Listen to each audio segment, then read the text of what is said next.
আমাদের বর্তমান সরকার দীর্ঘদিন যাবৎ ক্ষমতায় আছেন। ওনার একটা স্লোগান ছিল ডিজিটাল বাংলাদেশ গড়ার জন্য। এখন এই স্লোগান বাদ দিয়ে আরেকটা স্লোগান নিয়েছে স্মার্ট বাংলাদেশ গড়ার জন্য, ঠিক কিনা? স্মার্ট বাংলাদেশ গড়তে তারা দৃঢ় প্রতিজ্ঞাবদ্ধ।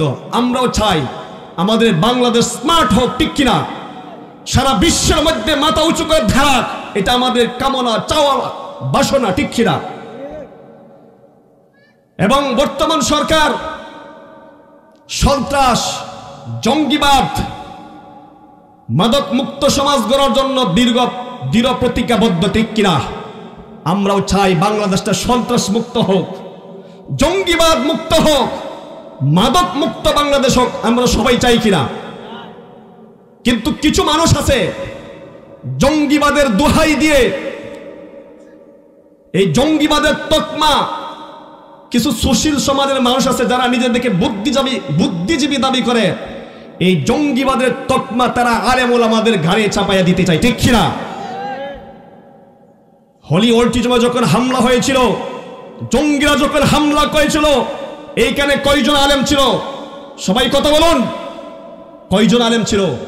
একজন আলেম ছিল না, একটা মাদ্রাসা ছাত্র ছিল না। বিএনপি সরকারের আমলে 64 জেলায় যখন বোমা ফাটাইছিল, ওইখানে কয়জন মাদ্রাসা ছাত্র ছিল? কয়জন আলেম সম্পৃক্ত ছিল? কেউ ছিল না। যারাই ছিল সবাই জেনারেল শিক্ষিত, ঠিক কিনা?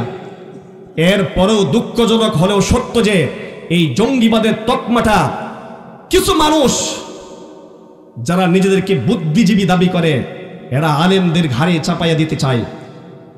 আমরা বলতে চাই, আলেমরা কখনো জঙ্গিবাদকে সমর্থন করে না, আলেমরা কখনো জঙ্গিবাদ চাই না। আলেমরা চাই জঙ্গিবাদ মুক্ত বাংলাদেশ গড়ার জন্য, ঠিক কিনা?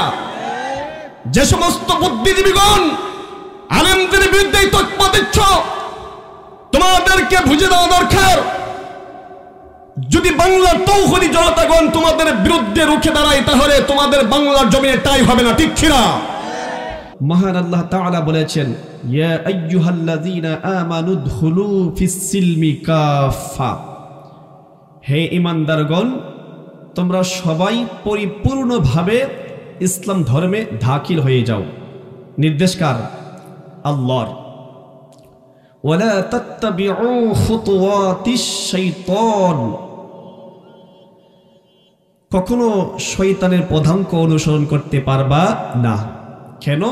ইন্নাহু লাকুম আদুউম মুবিন, এই শয়তান হলো তোমাদের প্রকাশ্য দুশমন। শয়তান আমাদের কি? প্রকাশ্য দুশমন। আল্লাহ তাআলার নির্দেশ হলো দুনিয়ার সমস্ত ঈমানদারগণকে লক্ষ্য করে বলেছেন, তোমরা সবাই ইসলাম ধর্মে দাখিল হয়ে যাও। আমরা জানি এই পৃথিবীতে বিভিন্ন ধর্মাবলম্বী মানুষ বসবাস করে, আছে না নাই? বাংলাদেশেও আছে। অনেকে একটা কথা বলে, সর্বশ্রেষ্ঠ ধর্ম হলো ইসলাম। এই কথাটা ঠিক নয়।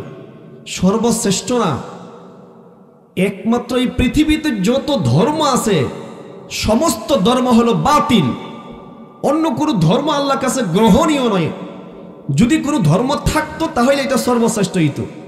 অনেক ছাত্র যদি থাকে, একটা ছাত্রের মধ্যে যদি একটা ক্লাসে যদি 100 ছাত্র থাকে, যে সবচেয়ে ভালো নাম্বার পাই, তখন তাকে ফার্স্ট ক্লাস ফার্স্ট বলা হয়।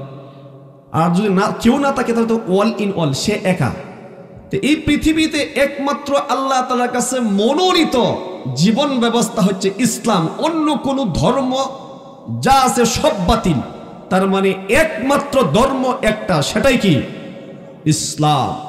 এই ইসলাম ধর্মের অনুসারী হইলাম আমরা। সবাই বলে আলহামদুলিল্লাহ।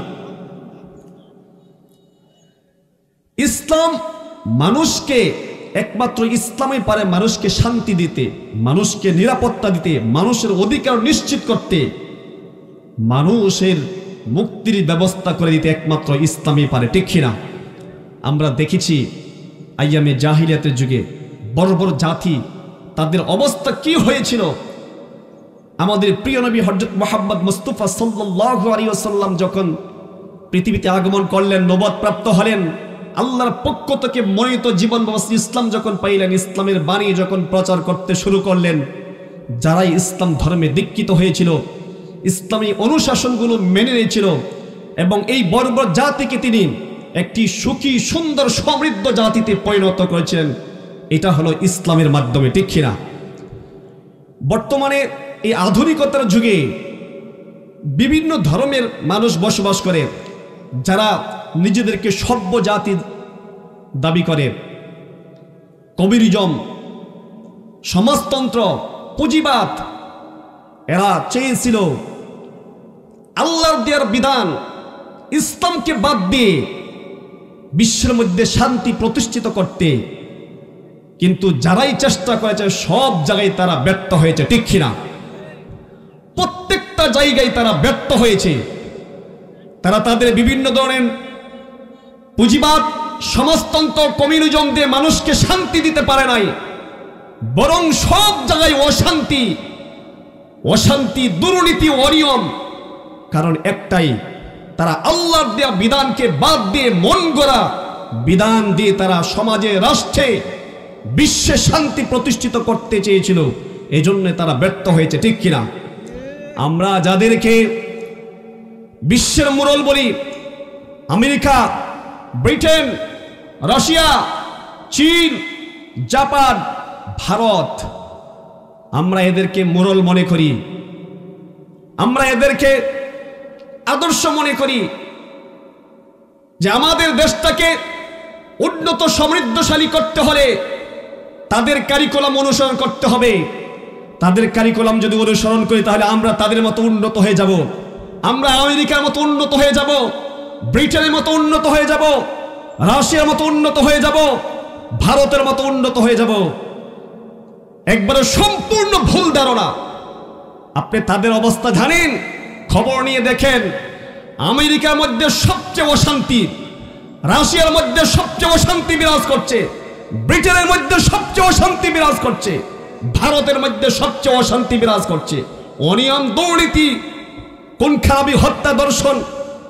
আমেরিকাতে প্রতি বছর হাজার হাজার লক্ষ লক্ষ মানুষ আত্মহত্যা করতেছে। কারণ একটাই, তারা ইসলামের আল্লাহর দেয়া বিধান, ইসলামের বিধিবিধান বাদ দিয়ে নিজেদের তৈরি মতবাদ দিয়ে শান্তি প্রতিষ্ঠাতা করতে চেয়েছিল। এই জন্য তারা ব্যর্থ হয়েছে, ঠিক কিনা? আমরা বর্তমানে অবস্থা জানি। আমাদের বর্তমান সরকার দীর্ঘদিন যাবৎ ক্ষমতায় আছেন। ওনার একটা স্লোগান ছিল ডিজিটাল বাংলাদেশ গড়ার জন্য। এখন এই স্লোগান বাদ দিয়ে আরেকটা স্লোগান নিয়েছে স্মার্ট বাংলাদেশ গড়ার জন্য, ঠিক কিনা? স্মার্ট বাংলাদেশ গড়তে তারা দৃঢ় প্রতিজ্ঞাবদ্ধ। আমরাও চাই আমাদের বাংলাদেশ স্মার্ট হোক, ঠিক কিনা? সারা বিশ্বের মধ্যে মাথা উঁচু করে ধারাক, এটা আমাদের কামনা, চাওয়া, বাসনা, ঠিক কিনা? এবং বর্তমান সরকার সন্ত্রাস, জঙ্গিবাদ, মাদক মুক্ত সমাজ গড়ার জন্য দৃঢ় প্রতিজ্ঞাবদ্ধ, ঠিক কিনা? আমরাও চাই বাংলাদেশটা সন্ত্রাস মুক্ত হোক, জঙ্গিবাদ মুক্ত হোক, মাদক মুক্ত বাংলাদেশ হোক। আমরা সবাই চাই কিনা? কিন্তু কিছু মানুষ আছে জঙ্গিবাদের দোহাই দিয়ে, এই জঙ্গিবাদের তকমা, কিছু সুশীল সমাজের মানুষ আছে যারা নিজেদেরকে বুদ্ধিজীবী দাবি করে। এই জঙ্গিবাদের তকমা তারা আলেম ওলামাদের ঘাড়ে চাপাইয়া দিতে চায়, ঠিক কিনা? হলি অল্টিজমে যখন হামলা হয়েছিল, জঙ্গিরা যখন হামলা করেছিল, এইখানে কয়জন আলেম ছিল? সবাই কথা বলুন, কয়জন আলেম ছিল? একজন আলেম ছিল না, একটা মাদ্রাসা ছাত্র ছিল না। বিএনপি সরকারের আমলে 64 জেলায় যখন বোমা ফাটাইয়াছিল, ওইখানে কয়জন মাদ্রাসা ছাত্র ছিল, কয়জন আলেম সম্পৃক্ত ছিল? কেউ ছিল না। যারাই ছিল সবাই জেনারেল শিক্ষিত, ঠিক কিনা?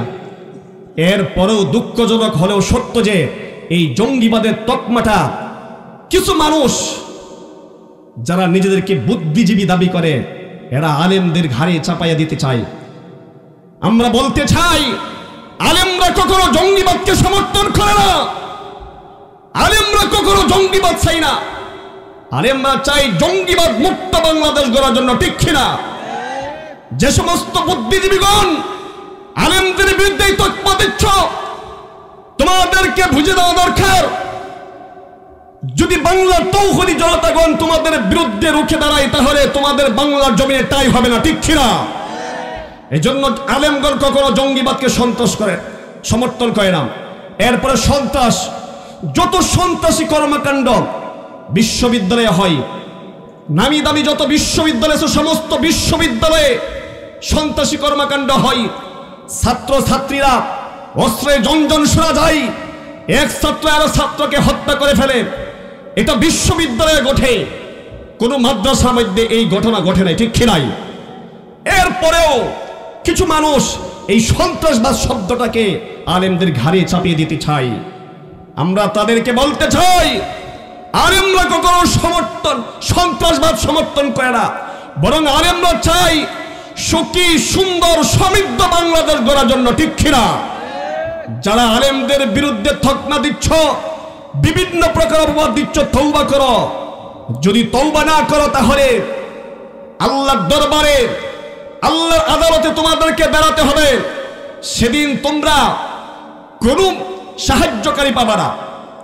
এরপরে মাদক মুক্ত দেশ গড়ার জন্য সরকার দৃঢ় প্রতিজ্ঞাবদ্ধ। মাদক সম্পূর্ণ হারাম।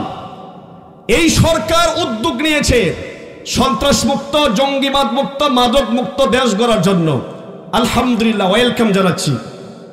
এই বর্তমান সরকারের কাছে আমাদের চারটা দাবি: সন্ত্রাস মুক্ত, জঙ্গিবাদ মুক্ত, মাদক মুক্ত বাংলাদেশ গড়তে হলে, স্মার্ট বাংলাদেশ গড়তে হলে সরকারের প্রতি চারটা পরামর্শ। এক নম্বর পরামর্শ হলো, বর্তমান যে বাংলাদেশের সংবিধান আছে, এই সংবিধানকে আল্লাহর দেওয়া সংবিধান না মানুষের রচিত সংবিধান? সবাই কথা বলুন। এই সংবিধান দিয়ে আল্লাহর কসম করে বলছি, আল্লাহর দেওয়া সংবিধান বাদ দিয়ে যারা মানব রচিত সংবিধান দিয়ে চেষ্টা করবে সন্ত্রাস মুক্ত, জঙ্গিবাদ মুক্ত, মাদক মুক্ত দেশ গড়ার জন্য, কোশ্চেন খেলাও সম্ভব হবে না, ঠিক কিনা? এই জন্য সরকারের প্রতি এক নম্বর পরামর্শ হলো, মানব রচিত সংবিধান বাদ দেন, বাদ দিয়ে আল্লাহর দেওয়া সংবিধান কোরআনকে সংসদে নিয়ে যান। যদি নিয়ে যেতে পারেন, তাহলে আপনাদের পক্ষে সম্ভব স্মার্ট বাংলাদেশ গড়া, ঠিক কিনা? দুই নম্বর পরামর্শ হলো, বর্তমান যে শিক্ষানীতি আছে, এই শিক্ষানীতি হলো নাস্তিকবাদী শিক্ষানীতি। একটা জাতিকে ধ্বংস করার জন্য এমন একটা শিক্ষানীতি প্রচলন করা দরকার, যা শিক্ষানীতির মেরুদণ্ডহীন। এই বর্তমান শিক্ষানীতি হলো মেরুদণ্ডহীন শিক্ষানীতি, নাস্তিকবাদী শিক্ষানীতি।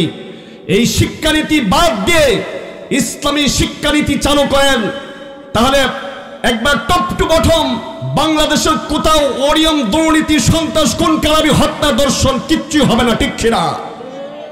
এই জন্য আমরা এই শিক্ষানীতি বাতিল চাই, ঠিক কিনা? এবং ইসলামী শিক্ষানীতি চালু করতে হবে। তিন নম্বর পরামর্শ হলো, আলেমদেরকে কাছে টানুন, আলেমদেরকে দূরে ঠেলে না দিয়ে কাছে টেনে আনুন। আলেমদের পরামর্শ নিয়ে আপনি যদি দেশ গড়তে পারেন, তাহলে আপনার পক্ষে সম্ভব স্মার্ট বাংলাদেশ গড়া। আলেমদেরকে যদি অবহেলা করুন, আল্লাহর কসম করে বলছি, কোনদিনও আপনাদের পক্ষে স্মার্ট বাংলাদেশ গড়তে পারবেন না। তখন স্মার্ট বাংলাদেশ গড়তে পারবেন যদি সমস্ত আলেম ওলামাদেরকে আপনারা মূল্যায়ন করতে পারেন। 4 নম্বর পরামর্শ হলো, মানুষের মতামতকে গুরুত্ব দিন, জনগণের মতামতকে গুরুত্ব দিন। যদি জনগণের মতামত গুরুত্ব দিতে পারেন, তাহলে সবার সম্মিলিত প্রচেষ্টায় স্মার্ট বাংলাদেশ গড়া সম্ভব। আর যদি মানুষের মতামতকে গুরুত্ব না দিতে পারেন, তাহলে যে স্বপ্ন দেখছেন 41 সাল পর্যন্ত ক্ষমতায় থাকবেন, যে কোনো মুহূর্তে গণবিস্ফোরণ ঘটতে পারে, ঠিক কিনা? এই জন্য আমরা চাই, সরকারের পতন চাই না। সরকারকে কিছু পরামর্শ দিচ্ছি, 4টা পরামর্শ দিয়েছি। এই 4টা পরামর্শ আপনারা যদি গ্রহণ করতে পারেন, আমাদের দৃঢ় বিশ্বাস, এই কিশোরগঞ্জের করিমগঞ্জ উপজেলা থেকে তৌহিদি জনতা আমরা দৃঢ় বিশ্বাস করি, এই 4টা পরামর্শ আপনারা যদি গ্রহণ করতে পারেন, তাহলে আপনাদের পক্ষে স্মার্ট বাংলাদেশ গড়া সম্ভব।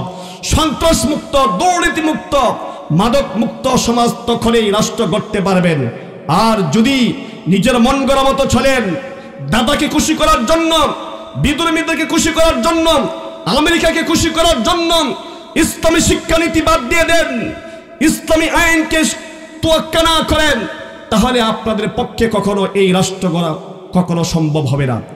আল্লাহ তাআলার কাছে দোয়া করছি, আল্লাহ রাব্বুল আলামিন আমাদের সবাইকে জীবনের সর্বক্ষেত্রে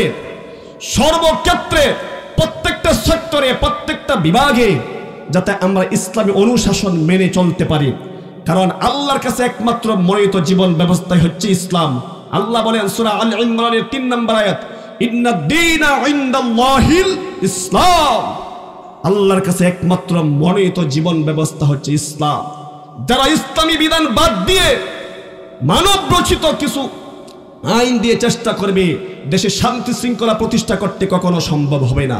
আল্লাহ বলেন আফা গায়রা দীনিল্লাহি ইয়াবগুনা ওয়া লাহু আসলামা মান ফিস সামাওয়াতি ওয়াল আরদি আও কারহা ওয়া ইলাইহি ইউরজাউন।